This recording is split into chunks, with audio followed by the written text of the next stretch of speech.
ಪರಿಶುದ್ಧನಾಗೋದಕ್ಕೆ ಏನೇನು ಪ್ರೋಸೆಸ್ಸು, ಹೊರಗಿನಿಂದ ಏನೋ ಸ್ನಾನ ಮಾಡ್ಬೋದು, ನಮ್ಮ ಮನಸ್ಸನ್ನು ಶುದ್ಧಗೊಳಿಸುವುದು ಹೇಗೆ ಈಗ ಹೇಳಿ ಅಪಸರ್ಪಂತು ತೇಭೂತ, ನಮ್ಮ ಮನಸ್ಸಿಗೆ ಕೆಟ್ಟ ಯೋಚನೆಗಳನ್ನು ಕೊಡ್ತಕ್ಕಂಥ ಆ ಫೋರ್ಸಸ್ ಇದ್ದಾವಲ್ಲ, ಡಿಮನಿಕ್ ಫೋರ್ಸಸ್, ಅವನ್ನೆಲ್ಲ ಓಡಿಸ್ಬೇಕು. ಆಮೇಲೆ ಎಷ್ಟು ತೊಳೆದು ಸ್ವಚ್ಛ ಆದರೂ ಹೊರಗಿನ ಮೈ ಸ್ವಚ್ಛ ಆಗುತ್ತೆ, ಒಳಗಿರೋದು ಮಲಮೂತ್ರವೇ ಅಲ್ವ, ತೊಳೆಯೋದು ಹೇಗೆ? How to become pure. ಅದಕ್ಕೆ ವಿಧಾನಗಳು ಅವ್ರು ಹೇಳ್ತಾರೆ, ಧೌತಾಂಘ್ರಿ ಬಾಣಿ ಆಚಮ್ಯ ಸಪವಿತ್ರ ಉದಂಗಮುಖ ಕೃತಸ್ವಾಂಗ ಕರನ್ಯಾಸ ಮಂತ್ರಾಭ್ಯಾಂ ವಾಗ್ಯತಃ ಶುಚಿ. ಮೊದಲು ಸ್ವಚ್ಛತೆಗೆ ಬಹಳ ಮೊದಲನೆಯ ಸ್ನಾನ ಆದ ಮೇಲೆ ಅದನ್ನು ಹೇಳಿಲ್ಲ, ಅದನ್ನು ಸ್ನಾನ ಮಾಡಬೇಕು ಅಂತ ಹೇಳಲಿಲ್ಲ, ಅದನ್ನು ಸ್ನಾನ ಮಾಡದೆ ಹೇಳ್ಬೋದಾ ಅಂತ ನಮ್ಮ ಇಂಥದ್ದೇ ಪ್ರಶ್ನೆಗಳು ಬರೋದು. ಅದರಲ್ಲಿ ಭಾಗವತದಲ್ಲಿ ನಾರಾಯಣ ವರ್ಮ ಹೇಳುವಾಗ ಸ್ನಾನ ಮಾಡಬೇಕು ಅಂತ ಹೇಳಿಲ್ಲ, ಕೈಕಾಲು ತೊಳೋಗ್ಬೇಕು ಅಂತ ಅಷ್ಟೇ ಹೇಳಿದ್ದು. ಅಂದರೆ ಇದು ಸ್ನಾನ ಮಾಡಿದವನಿಗೆ ಮುಂದೆ ಏನು ಮಾಡಬೇಕು ಅಂತ ಅದನ್ನು ಪ್ರಾರಂಭ ಮಾಡುವಾಗ ಸ್ನಾನ ಮಾಡದೆ ಯಾವ ಅನುಷ್ಠಾನವೂ ಇಲ್ಲ. ಅದಾಯಿತು. ಧೌತಾಂಘ್ರಿ ಬಾಣಿಹಿ ಅಂತ ನಮ್ಮಲ್ಲಿ ಕೈಕಾಲು ತೊಳೆದು ಅಂತ ಹೇಳ್ತೇವಲ್ಲ, ಅದೇ ಅಂಘ್ರಿ ಮತ್ತು ಪಾಣಿ, ಕಾಲು ಕೈಗಳನ್ನು ತೊಳೆದುಕೊಂಡು, ಕಾಲು ಕೈ. ಅದು ಒಂದು ತಮಾಷೆ ಅನ್ಬೇಕು ಅಂತ, ಬಹಳ ವಿಚಿತ್ರ ಇದು. ಯಾಕೆ ಕೈ ಕಾಲು ತೊಳ್ಕೊಂಡು, ನಮ್ಮಲ್ಲಿ ಊಟ ಮಾಡಬೇಕಾಗಿದ್ದರೂ ಕೈ ಕಾಲು ತೊಳ್ಕೊಂಡು, ಅಲ್ರಿ ನಾವೇನು ಕಾಲಲ್ಲಿ ಊಟ ಮಾಡೋಲ್ಲ, ಕಾಲು ಯಾಕೆ ತೊಳಿಬೇಕು, ಕೈ ತೊಳೆದ್ರೆ ಸಾಲದ ಅಂತ ಹೀಗೆ ನಾವು. ಯಾಕೆಂದರೆ ಇವತ್ತು ನಾವು ಕುರ್ಚಿಯಲ್ಲಿ ಕೂತು ಕಾಲಿನ ಶೂಸು ತೆಗೆಯದೆ ಊಟ ಮಾಡ್ತೀವಿ, ಯಾಕಂದ್ರೆ ವೆಸ್ಟರ್ನ್ ಕಲ್ಚರ್ ನಮ್ಮ ಅಭ್ಯಾಸ ಆಗಿದೆ. ಅದು ತೊಳಿಲಿಕ್ಕಾಗತ್ತಾ ಶೂಸ್ ತೆಗೆಯದೆ? ಎಲ್ಲ ಅದು ಈ ಬೆಂಗಳೂರು ಚಳಿಗೆ ಏನು ಕಾಲಿಗಳು ತೊಳ್ಕೊಂಡು ಇಡೀ ದಿವಸ ಆಗೋದು ಹೋಗೋದು. ಅಲ್ಲಿ ಒಳ್ಳೆ ಶೂಸ್ ಹಾಕ್ಕೊಂಡು ಸಾಕ್ಸ್ ಹಾಕ್ಕೊಂಡು ಆರಾಮಾಗಿ ಊಟ ಮಾಡೋದು ಬಿಟ್ಟು ಈ ಗೊಡ್ಡು ಸಂಪ್ರದಾಯಗಳಿಗೆ ಏನರ್ಥ ಇದೆ? ಅವರೆಂದರೆ ನಮ್ಮ ದೇಹಕ್ಕೆ ಅಶುದ್ಧಿ ಪ್ರವೇಶ ಆಗ್ತಕ್ಕಂಥ ಎರಡು ಮೂಲಭೂತವಾದ ಸ್ಥಾನ ಕಾಲು ಮತ್ತು ಕೈ, ಅಂಗಾಲು ಅಂಗೈ. ಅಂದರೆ ಇದು ರೋಗಾಣುಗಳು ಪ್ರವೇಶ ಮಾಡುವ ಜಾಗವೂ ಇದೆ, ಅವರು ಕಾಲಿನಲ್ಲಿ ಮತ್ತು ಕೈಯಲ್ಲಿ. ರೋಗಾಣು ಅಂದರೆ ದುಷ್ಟಶಕ್ತಿಗಳೊಟ್ಟಿಗೆ ಪ್ರವೇಶ, ಯಾವುದೋ ಒಂದು ದುಷ್ಟಶಕ್ತಿಯೇ. ಅದರಿಂದ ಮೊದಲು ಕೈ ಕಾಲು ಎರಡನ್ನು ಸ್ವಚ್ಛವಾಗಿ ತೊಳೆದುಕೊಂಡು, ಅದು ಎಲ್ಲಿ ತನಕ ಅಂತಂದರೆ ಹಿಂದೆ ಅದಕ್ಕೋಸ್ಕರ ಇದನ್ನೇ ಅರ್ಘ್ಯ ಮತ್ತು ಪಾದ್ಯ ಅಂತ ಹೇಳೋದು. ಕೈ ತೊಳೆಯುವ ನೀರಿಗೆ ಅರ್ಘ್ಯ ಅಂತ ಹೇಳೋದು, ಪಾದ್ಯ ಅಂದರೆ ಕಾಲು ತೊಳೆಯುವ ನೀರು. ಕಾಲು ತೊಳೆಯುವ ನೀರಿನಿಂದ ಕೈ ತೊಳೆಯಬಾರದು, ಮತ್ತೆ ಸಂಕೀರ್ಣತೆ ಬರುತ್ತೆ, ಇನ್ಫೆಕ್ಷನ್ ಆಗುವ ಸಾಧ್ಯತೆ ಇದೆ. ಕಾಲು ತೊಳೆಯುವ ನೀರಿನಿಂದ ಕೈ ತೊಳೆಯಬಾರದು, ಕೈ ತೊಳೆಯುವ ನೀರಿನಿಂದ ಕಾಲು ತೊಳೆಯಬಾರದು. ಎರಡು ಹಂಡೆಯಲ್ಲಿ ನೀರಿಡಿದ್ರು ಮನೆ ಬಾಗಿಲಲ್ಲಿ ಹಿಂದೆ. ಆ ಒಂದು ಕಾಲು ತೊಳೆಯಲಿಕ್ಕೆ ಒಂದು ಕೈ ತೊಳೆಯಲಿಕ್ಕೆ, ಅದೇನೇ ಧೌತ. ನಾವು ಮೊದಲು ಪಾರಾಯಣಕ್ಕೆ ನಾರಾಯಣ ವರ್ಮ ಪಠನಕ್ಕೆ ಪ್ರಾರಂಭ ಮಾಡುವ ಮುಂಚೆ ಧೌತ ಅಂಘ್ರಿ ಬಾಣಿಹಿ, ಕೈಕಾಲು ಸ್ನಾನ ಆಯಿತು, ಕೈಕಾಲು ತೊಳೆದ ಅಂದರೆ ಹೊರಗಿನಿಂದ ಒಂದು ರೀತಿಯ ಪ್ರೊಟೆಕ್ಷನ್ ಆಯಿತು, ದುಷ್ಟಶಕ್ತಿ ಒಳಗೆ ಎಂಟ್ರಾಗದ ಹಾಗೆ ಸ್ನಾನ ಮಾಡಿದೆವು, ಒಳ್ಳೆ ಸ್ವಚ್ಛವಾದ ಬಟ್ಟೆ ಉಟ್ಟುಕೊಂಡೆವು, ಕೈಕಾಲು ತೊಳ್ಕೊಂಡೆವು, ಎಲ್ಲ ಆಯಿತು. ಆಮೇಲೆ ಒಳಗೆ ಸ್ವಚ್ಛ ಆಗಬೇಕಲ್ಲ, ಅಂತರಂಗ ಸ್ನಾನ. ಅದಕ್ಕೆ ಆಚಮನ ಯಾವುದೇ ಕರ್ಮ ಮಾಡುವ ಮುಂಚೆ ಆಚಮ್ಯ ಪ್ರಾಣಾಯಾಮ್ಯ ಅಂತ ಬರುತ್ತೆ. ಆಚಮನ ಮಾಡಿ ಪ್ರಾಣಾಯಾಮ ಮಾಡಿ ಆಮೇಲೆ ಏನು ಮಾಡ್ತೇನೋ ಅದನ್ನು ಸಂಕಲ್ಪ ಮಾಡುವಂಥ ಆಚಮನ ಅಂದರೆ ಅನೇಕ ವಿಧವಾದ ಆಚಮನಗಳಿವೆ. ಇಲ್ಲಿ ಕೇಶವಾಯ ಸ್ವಾಹ, ನಾರಾಯಣಾಯ ಸ್ವಾಹ, ಮಾಧವಾಯ ಸ್ವಾಹ ಅನ್ನುವಂಥ ಆಚಮನೆ ಇಲ್ಲಿ ಬಳಕೆಯಲ್ಲಿದೆ. ಅದಕ್ಕೆ ವೈಷ್ಣವಾಚಮನೆ ಅಂತ ಹೆಸರು. ಇನ್ನೊಂದು ನಮ್ಮ ಕಡೆ ಬಳಕೆಯಲ್ಲಿರುವಂಥದ್ದು ಮತ್ತು ನಾರಾಯಣ ಪಂಡಿತರ ಯೋಗದೀಪಿಕಾದಲ್ಲಿ ಹೇಳಿದ್ದು ಋಗ್ವೇದಾಯ ಸ್ವಾಹ, ಯಜುರ್ವೇದಾಯ ಸ್ವಾಹ, ಸಮವೇದಾಯ ಸ್ವಾಹ ಅಂತ. ಇದಕ್ಕೆ ವೈದಿಕ ಆಚಮನ ಅಂತ ಹೆಸರು. ಇನ್ನೊಂದು ಆಚಮನ, ಇದು ಎರಡೂ ಚಾಲ್ತಿಯಲ್ಲಿದೆ. ನಮ್ಮ ಕಡೆ ವೈದಿಕ ಆಚಮನ ಇದೆ, ಇಲ್ಲಿ ವೈಷ್ಣವ ಆಚಮನ ಇದೆ. ಇನ್ನೊಂದು ಸನ್ಯಾಸಿಗಳ ಆಚಮನ, ಅದು ಬರೇ ಓಂಕಾರದಿಂದ ಆಚಮನ ಮಾಡಿದ. ಓಂ ಓಂ ಓಂ ಪ್ರಣವಾಚಮನ ಅಂತ ಒಂದಿದೆ. ಹೀಗೆ ಸಾಮಾನ್ಯವಾಗಿ 3 ಥರದ ಆಚಮನ ಇದೆ. ಇದರಲ್ಲಿ ಮನುಷ್ಯ 3 ಬಾರಿ ನೀರನ್ನು ತಗೋತಾನೆ. ಆಮೇಲೆ ದೇಹದ ಸರ್ವಾಂಗವನ್ನು ಸ್ಪರ್ಶನೆ ಮಾಡಿ ಒಂದೊಂದು ದೇವತೆಗಳ ಹೆಸರು, ಒಂದು ಅಭಿಮಾನ ದೇವತೆಗಳ ಹೆಸರು. ಇಲ್ಲಿ ನಾರಾಯಣನಿಂದ ಕೇಶವದಿಂದ ಕೃಷ್ಣನ ತನಕ 24 ಮೂರ್ತಿಗಳನ್ನು ಅನುಸಂಧಾನ ಮಾಡ್ತಾನೆ ವೈಷ್ಣವಾಚಮನದಲ್ಲಿ. ಅಲ್ಲಿ ಹಾಗಲ್ಲ, ಆಯಾ ಇಂದ್ರಿಯ ವೈದಿಕ ಆಚಮನದಲ್ಲಿ 3 ವೇದಗಳ ಪ್ರತಿಪಾದ್ಯನಾದ ಭಗವಂತನನ್ನ ಅನುಸಂಧಾನ ಮಾಡಿ 3 ಸರ್ತಿ ತಗೊಂಡೆವು. ಸ್ನಾನ, ಅದು ಮಂತ್ರ ಸ್ನಾನ, ಒಳಗೆ ಶುದ್ಧ ಮಾಡಲಿಕ್ಕಿರುವಂಥ ಒಂದೇ ಒಂದು ವಿಧಾನ. ಅದು ನಮ್ಗೆ ಇನ್ನೇನು ಮಾಡಲಿಕ್ಕೆ, ಒಳಗೆ ಬ್ರಷಿಂಗ್ ಇಲ್ಲ, ಅದನ್ನು ಋಗ್ವೇದಾಯ ಸ್ವಾಹ, ಯಜುರ್ವೇದಾಯ ಸ್ವಾಹ, ಸಾಮವೇದಾಯ ಸ್ವಾಹ, 3 ವೇದ ಮಂತ್ರಗಳಿಂದ ಪ್ರತಿಪಾದ್ಯವಾದ ಭಗವಂತ ಒಳಗೆ ಕೂತು ನನ್ನನ್ನು ಸ್ವಚ್ಛಗೊಳಿಸಲಿ. ಈ ಅನುಸಂಧಾನ ಉಂಟಲ್ಲ, ಆ ಸ್ವಚ್ಛ ಆಗಬೇಕು ಅನ್ನುವಂಥ ಇಂಟೆನ್ಸ್ ಡಿಸೈರ್, ಇದು ಒಳಗೆ ಸ್ವಚ್ಛ ಮಾಡುತ್ತೆ. ಯಾವಾಗಲೂ ಒಳಗಿನ ಸ್ವಚ್ಛತೆ ಅನ್ನೋದು ನಮ್ಮ ಮನಸ್ಸಿನ ಮೂಲಕ ಆಗುತ್ತೆ. ಒಳಗೆ ನಮಗೊಂದು ಕಾಯಿಲೆ ಇದೆ ಅಂತಂದರೆ ಆ ಕಾಯಿಲೆಯನ್ನು ಗುಣವಾಗಬೇಕು ಅಂತ ನಾವು ಮನಸ್ಸಿನಲ್ಲಿ ಗಾಢವಾಗಿ ಚಿಂತನೆ ಮಾಡಿದರೆ ಅದು ತನ್ನಷ್ಟಕ್ಕೆ ಗುಣ ಆಗುತ್ತೆ. ಇರದೇ ಇದ್ದ ಕಾಯಿಲೆಯನ್ನು ಸಸ್ಪೆಕ್ಟೆಡ್ ಕ್ಯಾನ್ಸರ್ ಅಂತ ಇವನು ಯೋಚನೆ ಮಾಡಿ ಶುರು ಮಾಡಿ ಇವನು ಕ್ಯಾನ್ಸರ್ ಶುರು ಆಗುತ್ತೆ. ನಾವು ಮನೋಬಲದಿಂದ ನಿಗ್ರಹ ಮಾಡಬಹುದು, ಔಷಧದ ಅವಶ್ಯಕತೆ ಇಲ್ಲ, ಖಂಡಿತವಾಗಿಲ್ಲ. ಈವನ್ ಟು ಕ್ಯಾನ್ಸರ್ ಮನೋಬಲದಿಂದ ನಿಗ್ರಹ ಮಾಡಲಿಕ್ಕೆ ಬರುತ್ತೆ. ಅದಕ್ಕೆ ಔಷಧ ತಗೊಳ್ಳೇಬೇಕು ಅನ್ನೋದು ಒಂದು ದೊಡ್ಡ ಭ್ರಮೆ. ಆದರೆ ಮನೋಬಲ ಬೇಕು. ಯಾರು ಹೇಳಿದೆ ಅಂತ ಕ್ಯಾನ್ಸರ್ ಇದ್ದವರೆಲ್ಲ ಮದ್ದು ಬಿಟ್ಬಿಟ್ರು ಗುಣ ಆಗುತ್ತೆ ಅಂತ ಯಾರು ಭ್ರಮಿಸೋದು ಬೇಡ. ಅದು ಮನೋಬಲ ಇದ್ದರೆ ಮನಸ್ಸಿನ ಬಲದಿಂದ ಅದನ್ನು ನಿಗ್ರಹ ಮಾಡಲಿಕ್ಕೆ ಬರುತ್ತೆ, ಕಂಟ್ರೋಲ್ ಮಾಡಲಿಕ್ಕೆ ಬರುತ್ತೆ. ಅದನ್ನು ಒಳಗಿನ ಸ್ನಾನ ಅನ್ನೋದು ಅದು ಮಾನಸ ಸ್ನಾನ, ಅದು ಮಂತ್ರ ಸ್ನಾನ. ಅದು ಆಚಮನದ ಮೂಲಕ ಮಾಡಿ ಹೊರಗಿನಿಂದ ಆ ಒಳಗಿನ ಎಲ್ಲ ಶುದ್ಧಿಯನ್ನು ಹೊರಗಿನ ಪ್ರದೇಶಗಳನ್ನು ಆ ತತ್ವಾಭಿಮಾನ ಸೂರ್ಯಾಯ ಮಹಾ ಚಂದ್ರಾಯ ಮಹಾ, ಅದು ಸೂರ್ಯಾಚಂದ್ರ, ಅದನ್ನು ದಿಗ್ಭ್ಯೋನ್ ಮಹಾ ದಿಗ್ಭ್ಯೋನ್ ಮಹಾ ಅಂದರೆ ಅಲ್ಲಿ ಅಭಿಮಾನಿ ದೇವತೆಗಳನ್ನು, ಕಣ್ಣು ಕಿವಿ ಮೂಗುಗಳಿರ್ತಕ್ಕ ಅಭಿಮಾನಿ ದೇವತೆಗಳು ಕಣ್ಣಿನ ಒಳಗೆ ಕಿವಿಯ ಒಳಗೆ ಇರತಕ್ಕಂಥ ಎಲ್ಲ ಕೊಳೆಯನ್ನು ತೊಳೆದು ಸ್ವಚ್ಛ ಮಾಡಬೇಕು. ಇಡೀ ಪಾದದಿಂದ ಕೇಶಾಂತವಾಗಿ ತತ್ವಾಭಿಮಾನಿ ದೇವತೆಗಳ ಅಥವಾ ಭಗವನ್ನಾಮ ಸ್ಮರಣದಿಂದ ಅಂತಃಶುದ್ಧಿಯನ್ನು ಮಾಡೋದು. ಇದು ಒಳಗಿನ ಸ್ನಾನ. ಒಳಗೆ ಶುಚಿಯಾದ ಆಚಮ್ಯ.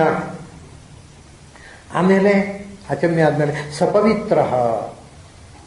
ಕೈಗೆ ಪವಿತ್ರದ ಉಂಗುರ ಹಾಕಿಕೊಳ್ಳಿ. ಪವಿತ್ರದ ಉಂಗುರ ಅಂದರೆ ಚಿನ್ನದ್ದಲ್ಲ. ಚಿನ್ನದ್ದು ಮಾಡಿದರೆ ನಮ್ಗಿಂತ ದುಷ್ಟಶಕ್ತಿಗಳಿಗೆ ಚಿನ್ನದ ಮೇಲೆ ಆಸೆ ಜಾಸ್ತಿ, ಬಂದು ಕೂತ್ಬಿಡ್ತವೆ. ಆದರೆ ದರ್ಭೆಯಿಂದ ಮಾಡಿದರೆ ನಮಗೇನು ಉಪಯೋಗ ಇಲ್ಲ, ನಮಗೇನು ಅದನ್ನು ಆಸೆ ಇಲ್ಲ. ದರ್ಭೆಯಲ್ಲಿ ಮಾಡಿದರೆ ದರ್ಭೆಯ ಉಂಗುರ ಹಾಕ್ಕೊಳ್ಬೇಕು. ದರ್ಭೆ ಬಹಳ ಆಶ್ಚರ್ಯ, ಅದು ಯಾತಕ್ಕೂ ಉಪಯೋಗ ಇಲ್ಲದ ವೀಡು.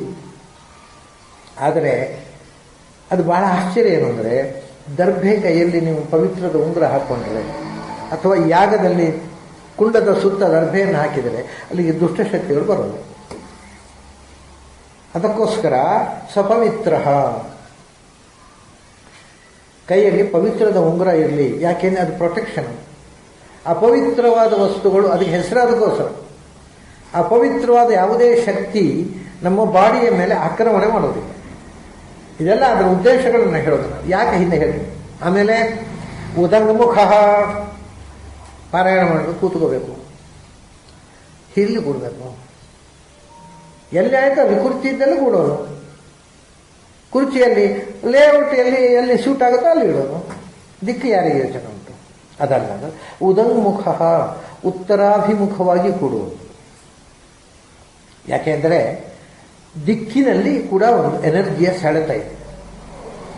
ದಕ್ಷಿಣದಲ್ಲಿ ದಕ್ಷಿಣ ಧ್ರುವದ ಸೆಳೆತ, ಉತ್ತರದಲ್ಲಿ ಉತ್ತರ ಧ್ರುವದ ಸೆಳೆತ, ಧ್ರುವ ನಕ್ಷತ್ರದ ಸೆಳೆತ. ಅಂದರೆ ಉತ್ತರ ಧ್ರುವದ ಸೆಳೆತ ಉಂಟಲ್ಲ, ಅದು ಧ್ರುವ ನಕ್ಷತ್ರದ ಸೆಳೆತ, ಊರ್ಧ್ವಮುಖ, ಅದರ ಮೂವ್ಮೆಂಟ್, ಅಪ್ವರ್ಡ್ ಮೂವ್ಮೆಂಟು.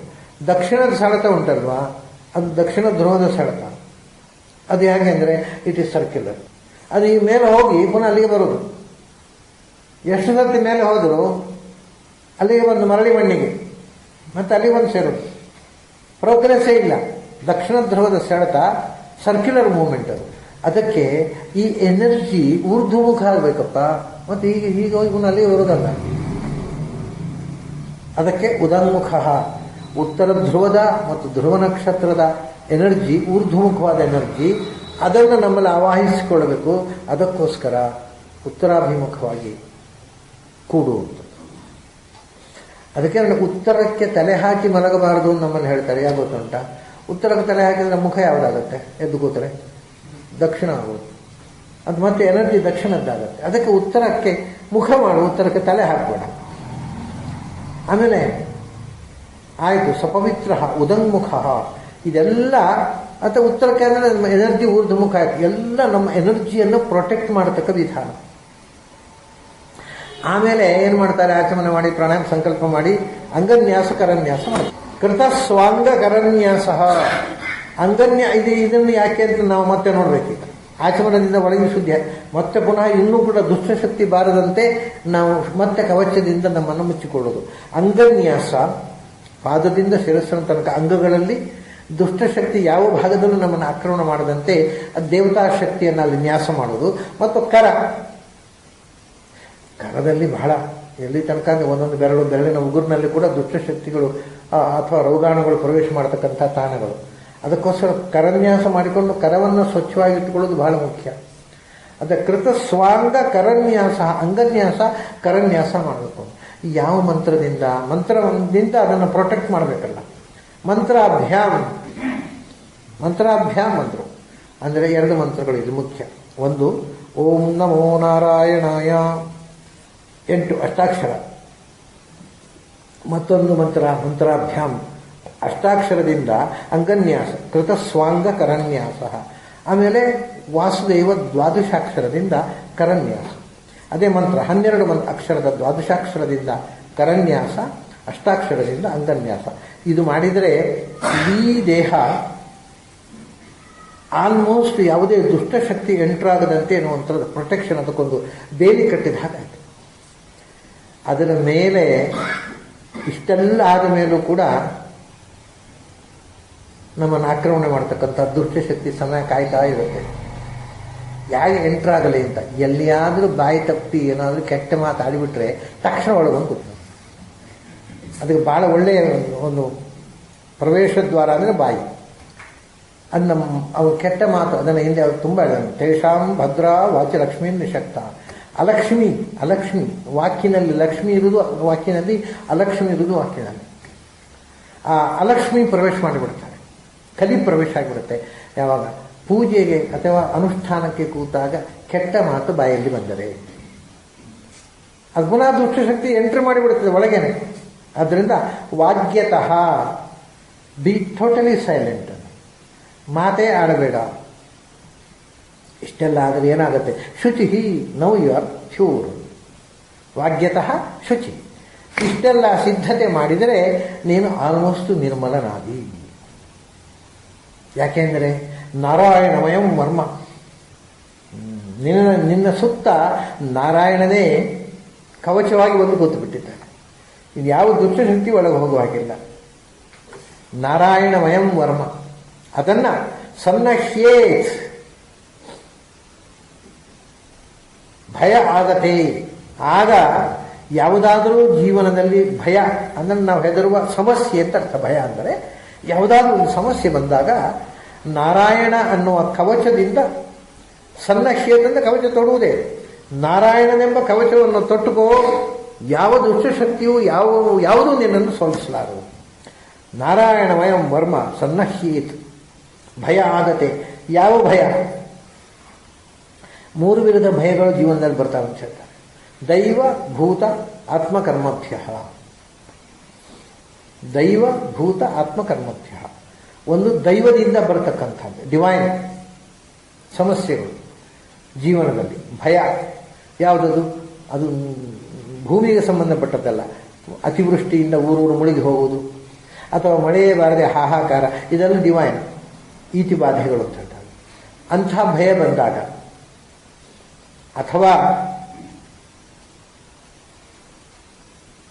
ಭೂತ ಅಂದರೆ ಭೌತಿಕವಾದ ಪ್ರಪಂಚದಿಂದ ಬರತಕ್ಕಂಥ.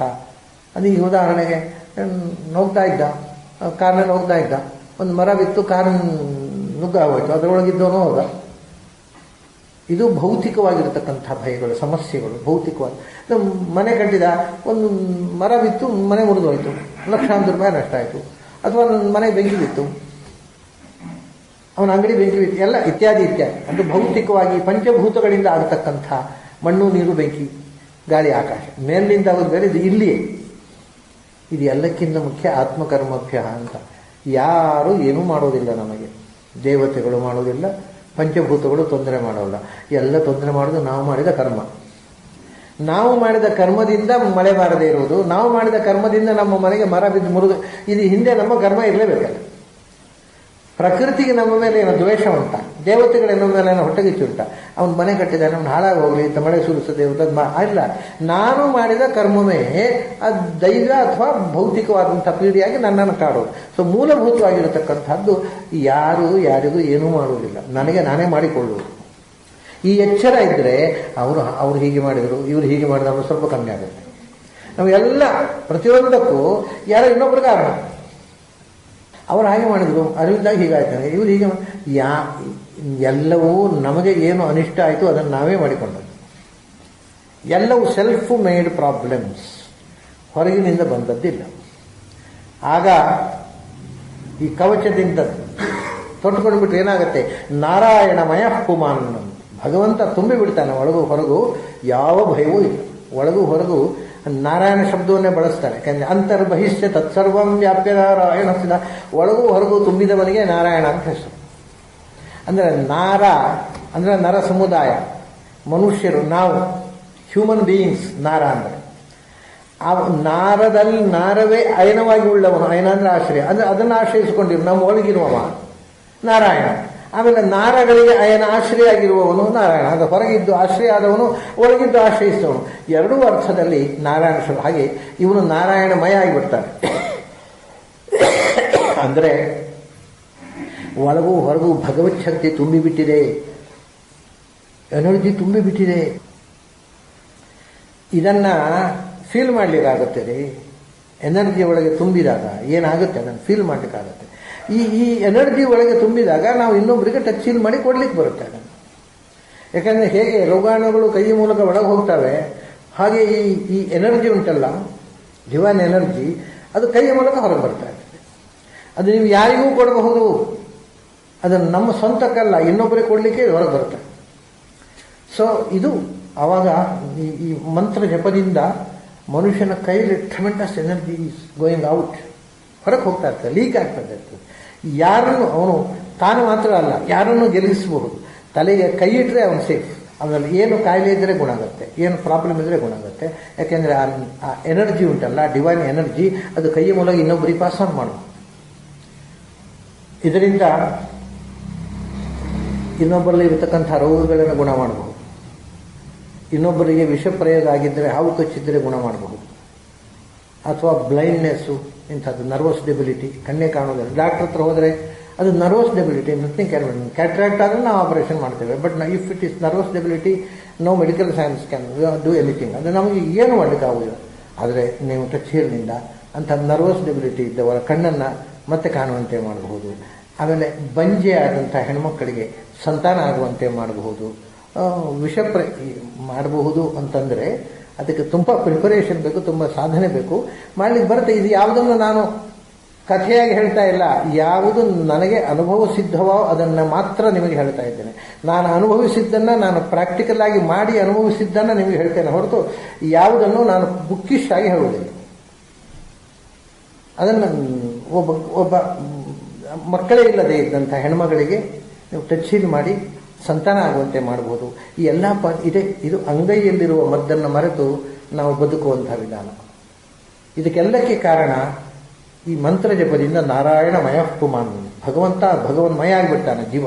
ಭಗವಂತನ ಒಳಗು ಹೊರಗು ತುಂಬಿ ಭಗವತ್ ಶಕ್ತಿಯೇ ಅವನಲ್ಲಿ ಹರಿದಾಡ್ತಾ ಇರುತ್ತೆ. ಆವಾಗ ಯಾರು ಏನೂ ಮಾಡಲಿಕ್ಕೆ ಆಗೋದಿಲ್ಲ, ಯಾರ ಮೇಲೆ ಏನೂ ಅವನು ಮಾಡಬಹುದು.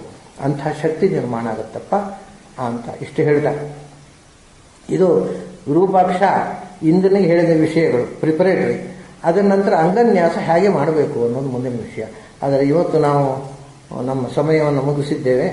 ಅಂಗನ್ಯಾಸ ಕರನ್ಯಾಸ ಹೇಗೆ ಮಾಡಬೇಕು, ಇಡೀ ದೇಹದಲ್ಲಿ ಭಗವಂತನ ಯಾವ ರೂಪವನ್ನು ಎಲ್ಲಿ ಚಿಂತಿಸಬೇಕು ಅಂತ ಅದನ್ನು ತೀರ್ಮಾನ ಮಾಡಿ ಅದರ ಅನುಸಂಧಾನ ಮಾಡಿದ ಮೇಲೆ ಆವಾಗ ಪೂರ್ತಿ ಪ್ರೊಟೆಕ್ಷನ್ ಆಯಿತು, ಪೂರ್ತಿ ಶುಚಿಯಾದ, ಪೂರ್ತಿ ಸುರಕ್ಷಿತ ಆದ ಡಿವೈನ್ ಫೋರ್ಸು ಅವನ ಸುತ್ತ ಒಂದು ಡಿವೈನ್ ಆರಾ ನಿರ್ಮಾಣ ಆಯಿತು.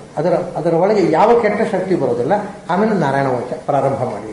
ಹಾಗಾಗಿ ನಾವು ನಾಳೆ ಮೊದಲು ಅಂಗನ್ಯಾಸ ಕರನ್ಯಾಸದ ವಿಧಾನವನ್ನು ತಿಳಿದು ನಾರಾಯಣ ವರ್ಮಕ್ಕೆ ನಾಳೆ ಪ್ರವೇಶ ಮಾಡೋಣ. ಇವತ್ತಿನ ಈ ಚಿಂತನವನ್ನು ಇಲ್ಲಿ ಮುಗಿಸ್ತಾ ಇದ್ದೇನೆ. ತಮಗೆಲ್ಲ ಅಭಿನಂದನೆಗಳು ಮತ್ತು ಅಭಿವಂದನೆಗಳು.